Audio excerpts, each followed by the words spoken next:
Hello again, Year 7s. So, hopefully this is going to be our final week and we're going to see lots of you back next week. We're going to be finishing off the play and you're only going to have 2 lessons. The third lesson is going to be you redoing the quiz for the plot to show how much you've taken in, how much you remember, and also to show how much you've improved from the first time you tried it all those weeks ago. So you need to make sure you have a pen and paper ready for me, please, or if you prefer to do it in a Word document, absolutely fine, and the date and title as always. Okay, so your title today is Oberon Restores Order. Your first task is just going to be to write down, at the moment, which characters are in conflict with who else, and why are they in conflict. So as an example for you, you could say that Oberon is currently in conflict with Titania because she wouldn't give up the little Indian boy that Oberon wanted. So you're just writing who's fighting with who and why at this point in the play. The extension there, for whom do you have the most sympathy? Which of those characters do you feel the most sorry for? You might have a couple at the top, you might have a couple at the bottom, or you might have a really clear list of who you feel the most sympathetic to the least.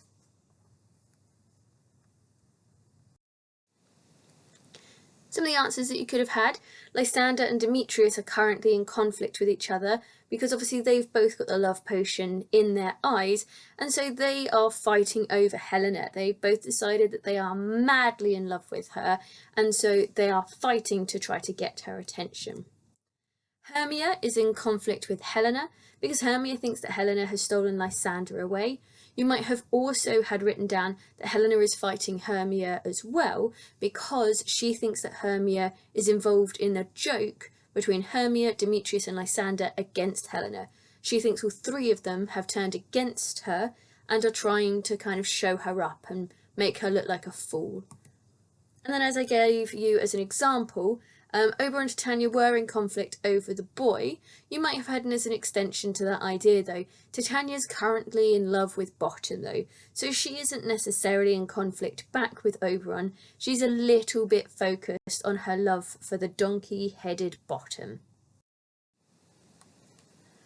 So Oberon sees there's lots of conflict. Now obviously Puck had the choice to take that love potion out of out of Lysander's eyes, but he decided that it would be much more funny to watch this fight unravel. So Oberon sees that he's done this and he wants to resolve the conflict. So we're going to look at some examples of how the word resolve can be used for you to be able to use in your own answers. So we have the plumber came round and resolved the problem with a sink. So he fixed it. Something was wrong with the sink. He did something, fixed the pipes, changed the pipes over, screwed up a nut or something, and the problem was fixed. The teacher found it difficult to resolve the conflict between 2 students.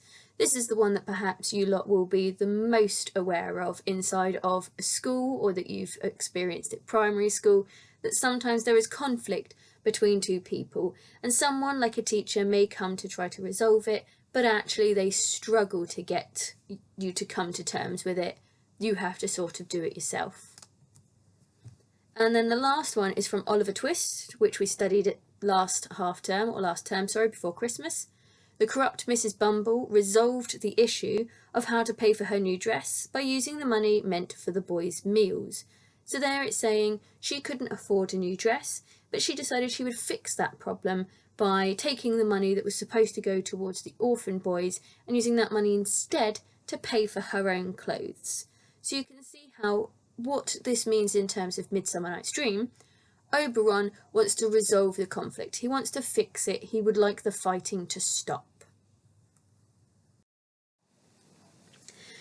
Oberon himself, now he's king of the fairies, he's quite proud, he's quite full of himself, he's quite upset that the plan failed. He wanted to help the Athenian lovers, but instead he's caused chaos and conflict. So he's a little bit annoyed. Now, this isn't necessarily his fault. A lot of it has come from Puck. Granted, at the beginning, Oberon just said to put the love potion into the Athenian man's eyes, not knowing that there was both Lysander and Demetrius. So technically Puck was doing as he was told. There was just an unknown anomaly that happened during that time. However, it wasn't his fault when he sent Puck out to say, this is the wrong person, put it in the right person, and Puck decided he'd try to cause a little bit more chaos because he is quite mischievous, and he was going to create a little bit more of an issue by allowing both men to love Helena instead. He decides he's going to resolve the conflict, he's going to fix the problem. So I would like you to take a second at this point, pause it if necessary. What could Oberon do to resolve the conflicts caused by the love potion? Now, if you remember all the way back to the quiz that we did right at the beginning, you may be able to remember this yourself of what it is that he does do. If you don't remember, that's fine. Just think about the situation as it stands. What could Oberon do in order to stop the fighting happening between these characters? So we're going to read about how Oberon plans to resolve it. We're actually going to look at that section now. We're going to read Act 3, Scene 2, which is right near the end of the play. And then those are the lines. So if you'd like to follow in the other version on the SharePoint, feel free, but they are going to be on the next couple of slides.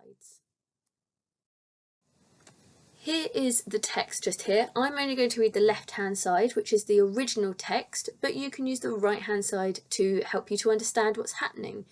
Here, Oberon is talking to Puck and telling him what it is that he'd like him to do in order to resolve this situation. So he says, "Then crush this herb into Lysander's eye, whose liquor hath this virtuous property, to take from thence all error with his might, and make his eyeballs roll with wanton sight." Basically all that means is this will reverse the love potion spell, and so it will mean that he will love who he's supposed to. "When they next wake, all this derision shall seem a dream and fruitless vision." They'll wake up, they'll think it was all a dream and none of it was real. "And back to Athens shall the lovers wend, with leagues whose date till death shall never end. Whilst I in this affair do thee employ, I'll to my queen and beg her Indian boy. And then I will charmed eye release from monster's view, and all things shall be peace."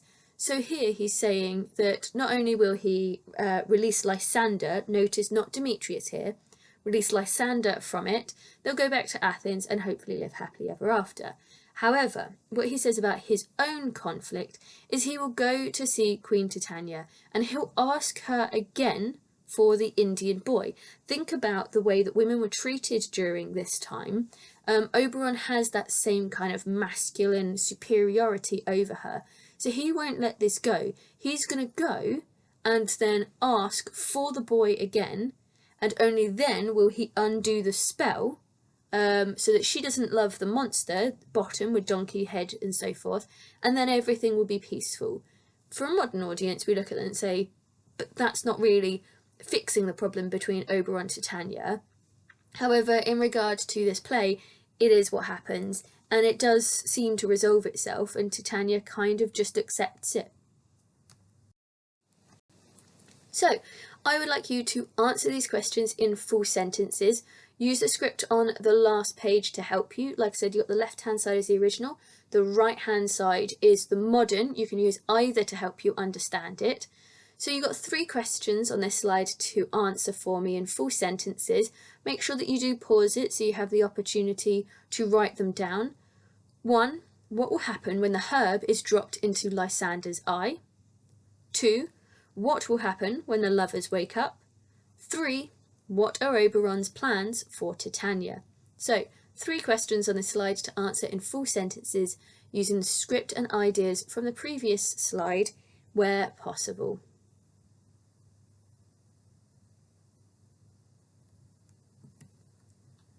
For the first one, hopefully you have something along these lines. When the herb is dropped into Lysander's eye, he will no longer love Helena and will go back to loving Hermia. You may have something along the lines of it will reverse the spell, it will make him fall out of love with Helena. Anything to that effect is absolutely correct. For the second one, you may have something like when they wake up, they'll think that it would have all been a dream, that they won't believe it, that they are going to go back to Athens and live happily ever after and so forth. Anything to that effect will be correct for number 2.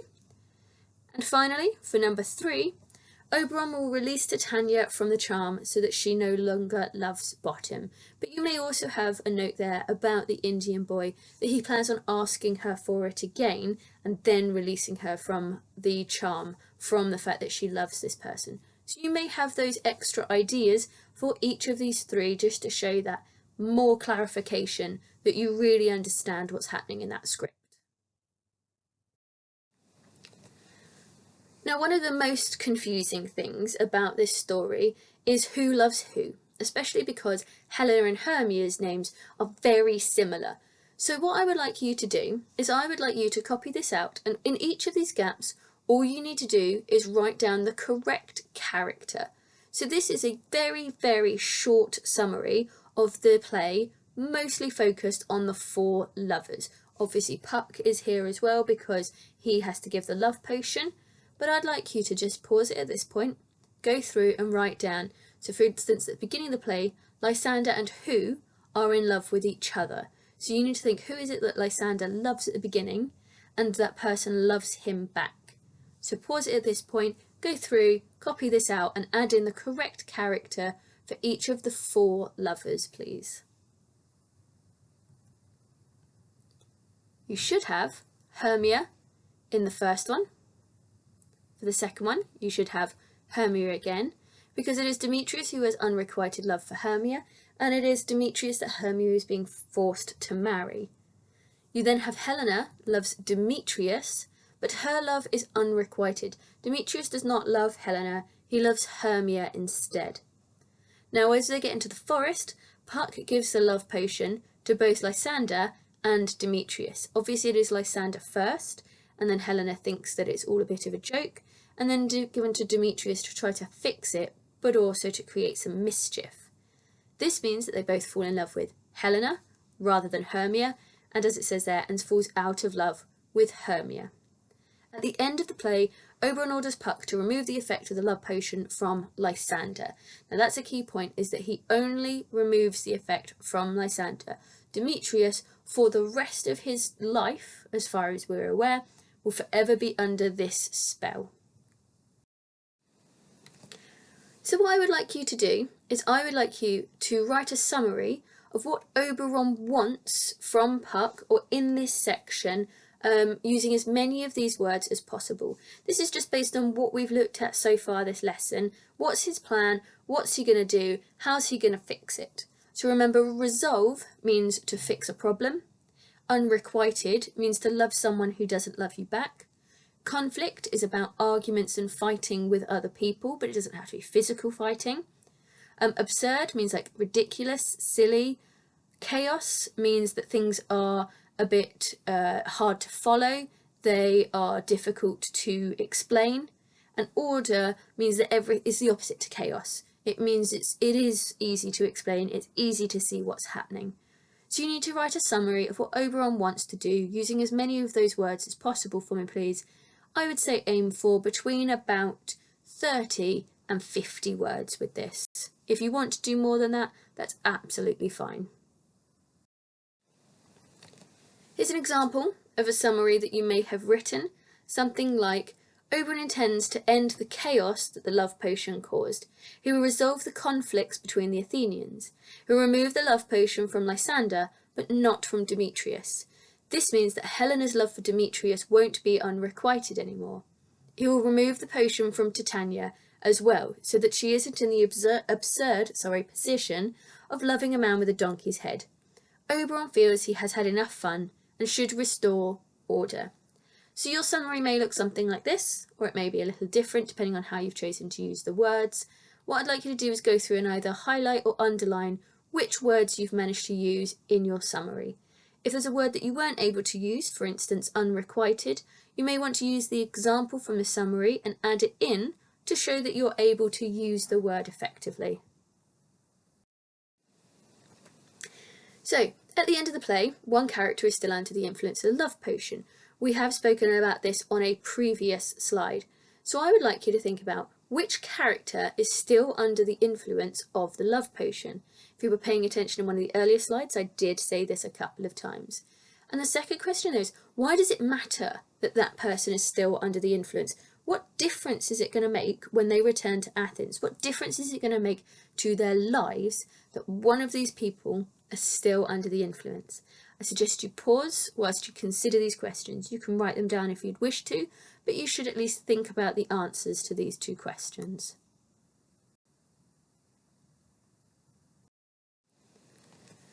On Show My Homework, you should now find your final quiz to do with the last 6 lessons.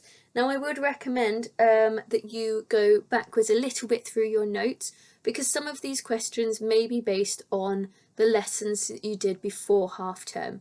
What you can do is try it initially first to begin with, and you can just see where you get to. And it might be you struggle with the first couple of questions, so you then try a second attempt after you've managed to look at those notes.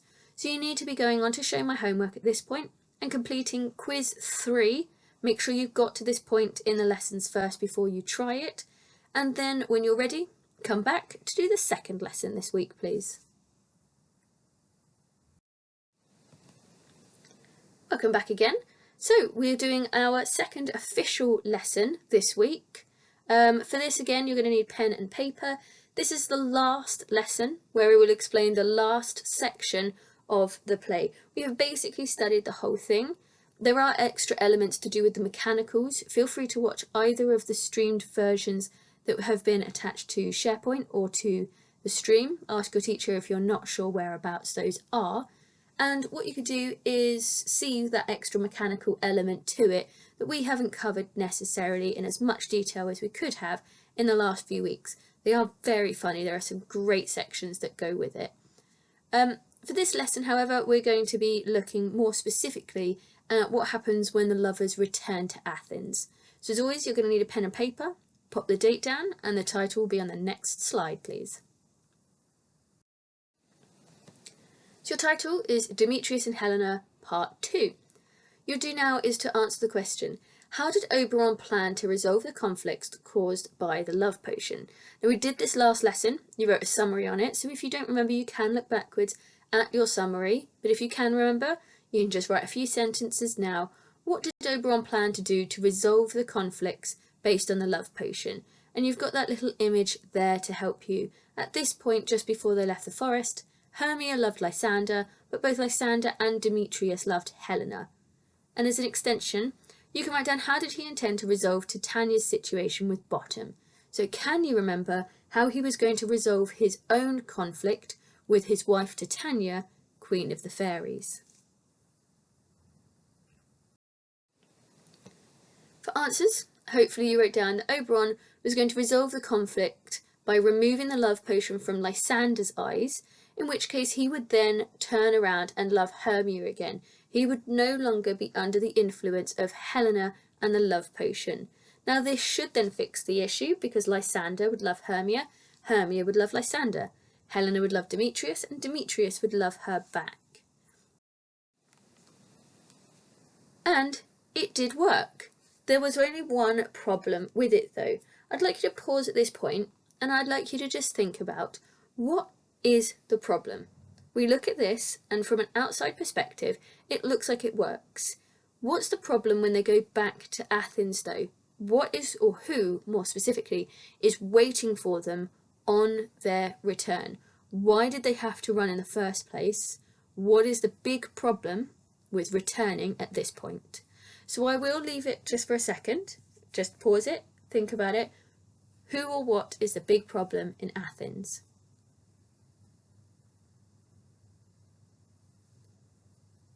Now, hopefully, what you remembered was that Theseus and Aegeus and Hippolyta are outside of the forest. They are looking for those lovers at this point. Now, obviously, no one knows what has happened. They wake up and they think it's just a dream themselves, the lovers. But Theseus, Aegeus and Hippolytus, they are the ones that are going to cause the issue here. If you remember right back at the very beginning, Aegeus specifically said he wanted Hermia to marry Demetrius. Now he's going to still have that same attitude. This is only one night later. It isn't even a full day. It is only overnight. Aegeus, Theseus and Hippolyta are in exactly the same situation as they were at the beginning of the play, just because these four characters and ourselves have experienced and changed through the course of the play. Aegeus, Theseus and Hippolyta have not. And so, once they leave, Aegeus is still going to want the law of Athens to make Hermia marry Demetrius, potentially take Lysander away, potentially kill him, potentially kill her. There was a lot of aggression and conflict before they left. Aegeus is still going to have that as soon as they arrive back in Athens. Don't forget that he said that he asked Theseus to execute Lysander, same for Hermia, or to make Hermia a nun if she didn't support. So as soon as they come out, the first thing Aegeus does is turns to Demetrius and says, you know, we need to get your support, let's get you married to Hermia. What he doesn't realise is that Demetrius has a love potion in his eyes and no longer loves Hermia because of the potion. And so what that means is he is no longer going to stand behind Aegeus and say, okay, I will marry Hermia. Aegeus specifically says, enough, enough, my lord, you have enough, I beg the law upon his head. They would have stolen away, meaning they would have run away, Lysander and Hermia, that is. They would, Demetrius, thereby to have defeated you and me, you of your wife, and me of my consent that she should be your wife. So Aegeus is angry here. He is saying, like, I've heard enough, surely Theseus, you've heard enough as well here. Like, they would have gotten away, we'd have both looked the fools. Demetrius, you would no longer have had a wife. I would have had a daughter who went against what I wanted, and so we'd have both looked as though we can't control the women in our lives. Demetrius, however, doesn't respond to this. Aegeus expects him to say, how dare you, Hermia? You were supposed to marry me. You're supposed to be my wife. I can't believe you try to run away, which is what he did when he first went into the forest. But now he doesn't feel the same way anymore. And so he doesn't stand behind Aegeus. He doesn't say that, you know, I've been defeated and therefore I don't have a wife, which he certainly would have done in Athens at the beginning. He even stands up to Lysander and says about fighting him and so forth. But now he doesn't. So we're going to now read a bit of Act 4, Scene 1, which is when Aegeus says, you know, you should be marrying her. And Demetrius kind of responds and says, actually, I did used to love Hermia, but now I don't. I don't know why. I don't know what's changed, but now I love Helena. I don't want to marry Hermia anymore. So we're going to read the section of the response from Demetrius to Aegeus about who he loves. As always, I'm going to read the bit on the left-hand side, but you can read the right-hand side to help you understand what is happening. So Lysander, pardon, my lord. Theseus, I pray you all, stand up. Lysander, Demetrius, Helena and Hermia stand. To Lysander and Demetrius, so this is specifically Theseus still talking here. I know you two are rival enemies. How come this gentle concord in the world, that hatred is so far from jealousy, to sleep by hate and fear no enmity? So he's saying, because they've woken up beside each other. He's like, I know you hate each other. I know you're enemies. Why are you awake why have you slept beside one another? I don't understand. Surely you can't trust each other enough to fall asleep with one another. Lysander responds by saying, my lord, I shall reply amazedly, half asleep, half waking, but as yet I swear, I cannot truly say how I came here. So he's like, I am awake enough, but I'm also not sure how to answer your question because I don't know how I got here. But as I think, for truly would I speak, and now do I bethink me, so it is. I came with Hermia hither. Our intent was to be gone from Athens, where we might without the peril of Athenian law. So Lysander is honest here. He's honest to Theseus and says, look, we were going to run away. I don't know how we got here exactly, but I do know that Hermia and I were to run away into the forest. That's what I do remember. Now Aegeus, hearing this, interrupts him and says what we read on the previous slide. He says to Theseus, "Enough, enough, my lord, you have enough," because he's basically admitted that they were going to run away. "I beg the law upon his head.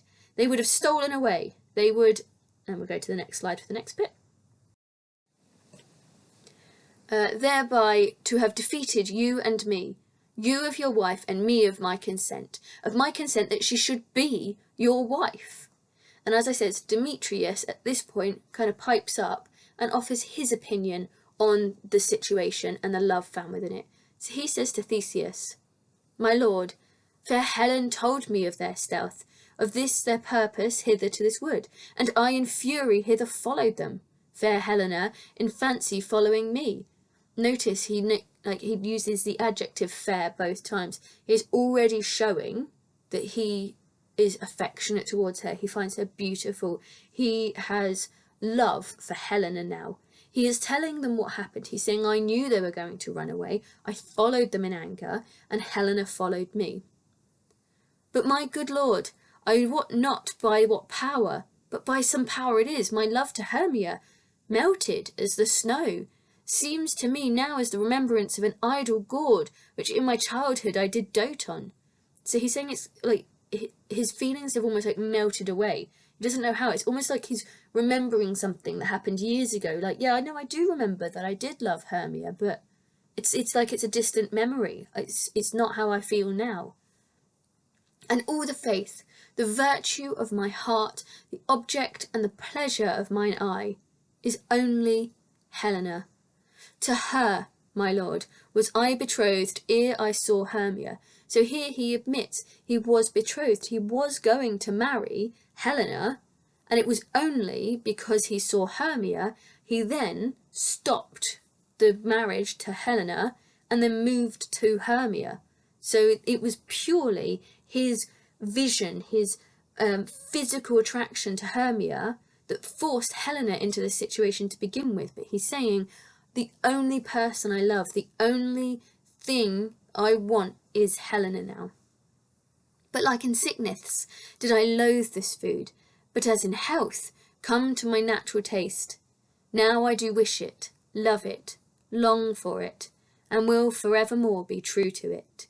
So he's saying there about how he loves her. She is everything to him, and he hopes that he will forever be able to live up to her expectations, always be true to her, loyal to her, and so forth. So there is an element of love there. Theseus responds to this, saying, "Fair lovers, you are fortunately met. Of this discourse we will hear anon. Aegeus, I will obey your will, for in the temple by and by with us, these couples shall eternally knit." So Theseus kind of overrules Aegeus there. He's like, "I'm your king, I'm going to ignore you. I think that these two should be married and these two should be married, and no longer are we going to force Hermia to marry Demetrius, because it would be wrong." And so what he says instead is that he will invite these two couples to come to their marriage. This is the king and the queen of Athens have invited these two lovers to marry with them. So it would be a three couple marriage. Like, that's like Prince William and Kate Middleton suddenly deciding that me and my husband before we got married deserve to be with each other, and so invite us to join their wedding to marry as well. It's bonkers, this bit, honestly. "And for the morning now is something worn, our purposed hunting shall be set aside. Away with us to Athens. 3 and 3. We'll hold a feast in great solemnity. Come, Hippolyta." Exeunt, which just means exit. Theseus, Hippolyta, Aegeus, and train. Train there meaning think like carriages. Like most other people, like the people that kind of look after them and fan them, feed them, those sort of people. So Demetrius then says, "These things seem small and undistinguishable, like far-off mountains turned into clouds. Hermia, when everything seems double, methinks I see things with parted eyes. Helena, so methinks." So they're just kind of trying to remember the night before and thinking it all just seems very strange and dreamlike. Like, what happened? It all seems odd, like when you have low fog or low cloud, and you can kind of see something in the distance but not quite. They're saying they can almost remember it, but they can't. And Hermia and Helena both agree that they are very similar in the way they see this. So there are two questions here I would like you to answer. Number one, how does Demetrius feel about Helena now compared to at the start of the play? You may want to use contrasting sentence openers here, so you might want to start it with, at the start of the play, Demetrius blah blah blah blah. However, at the end, so on and so forth, because obviously he does change from the start to the end. So think about your contrasting sentence openers here. And number two, what does Demetrius think has made him fall out of love with Hermia? Check lines 163 to 164 to see if you can find what has made him fall out of love with Hermia. As an extension to this, why has Demetrius fallen out of love with Hermia? So think about, why is it that he now no longer loves Hermia? We know, and a couple of other people know, I won't say who because that's the second half of the extension, but nobody else, none of the other humans know, as a hint for you. But like, why is that important that nobody else knows it? So you're going to want to pause at this point in order to write a couple of sentences in response to each of these questions, please.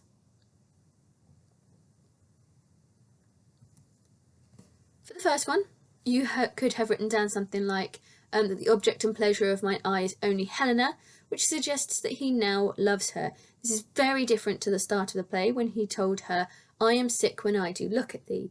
You can see these two quotations shows a great contrast. If you didn't use quotations in your answers, that's absolutely fine, because you may well have these down in your quotation hunter already.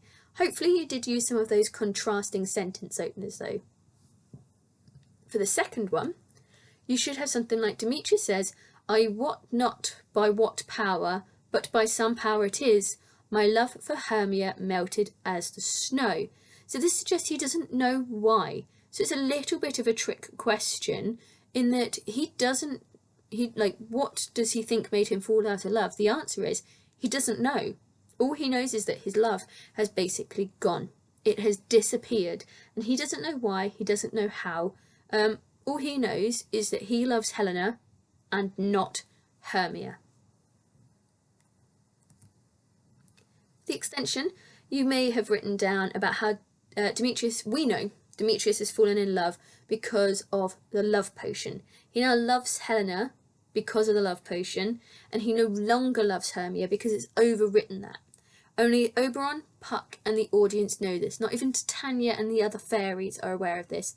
There's only us, Oberon and Puck, that know that the reason why Demetrius' love has changed is because of this love potion. So, I would like you to write a C's paragraph, at least one for me please, saying how does Shakespeare present Demetrius at the end of the play. So you've got a statement to start with. Give me one idea, one point that you would want to say. Choose a quotation that proves it. Write inference about what Demetrius meant by it. Make sure that you're remembering to include words like as or because in your inference. It shouldn't just be one quick short phrase. Zoom in on one word or phrase. So you could be looking at the word melted, or the example there of pleasure of mine eye. And then the last bit is the effect. Now, you could be talking about how we know that he still has the love potion in his eyes. And you could talk about how that changes the way that we see this situation. What you might want to also do for the effect is you might want to talk about the difference between how the Elizabethan audience during Shakespeare's time would have responded to this situation. And you might also want to talk about a modern audience. How do we now, with our different society attitudes and our different way of viewing people, how do we now look at something like this? Do we see this as too controlling, whereas they may have been more accepting in the Elizabethan times? This is just your quick check for writing to make sure that you've written in full sentences, used punctuation and so forth, used a quotation that matches and so on. The capital letters for the names, check 2 is a very important one. I see a lot of people forgetting to capitalise the first letters of names. Remember, Athens is also a name, and so that will also need a capital A. Here's an example C's paragraph for you to use to help you if you'd wish. You could take some ideas from this if you would like to help you with your own, or you can write your own one completely of your own volition. Either is fine. I will leave it here for you to read, steal, borrow, use, and so forth. So coming towards the end now, here are two statements about the end of the play. A, this is a happy ending because the lovers are happy. There's no more conflict or unrequited love. Or B, this is not a happy ending because Demetrius only loves Helena because of the potion. This is not true love. I would like you to pause the video and have a think, which of these two statements do you agree with? Or, in fact, do you agree with both in some capacity? I'd like you to decide A, B, or a little of both, and think about why you think that. This is completely your own opinion.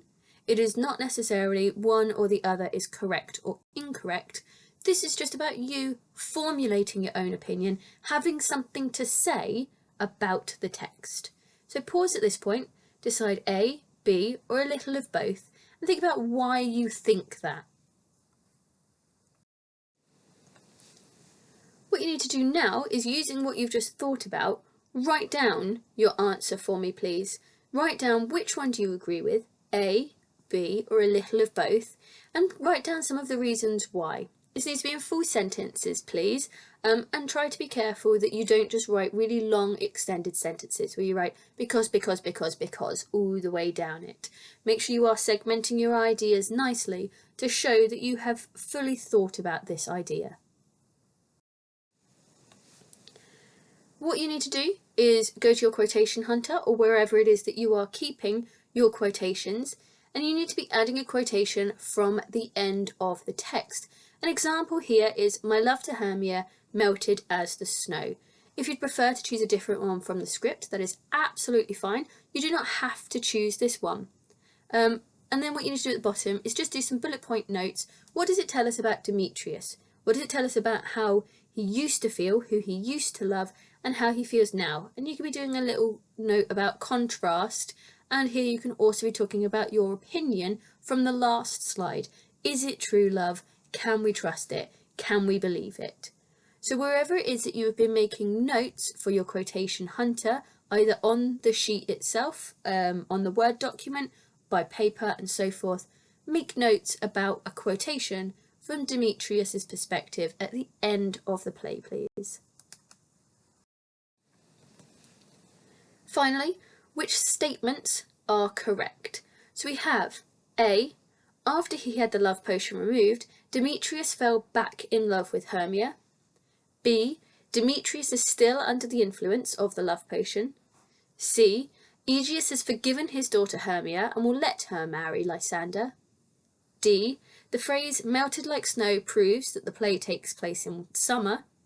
And E, Demetrius is in love with Helena.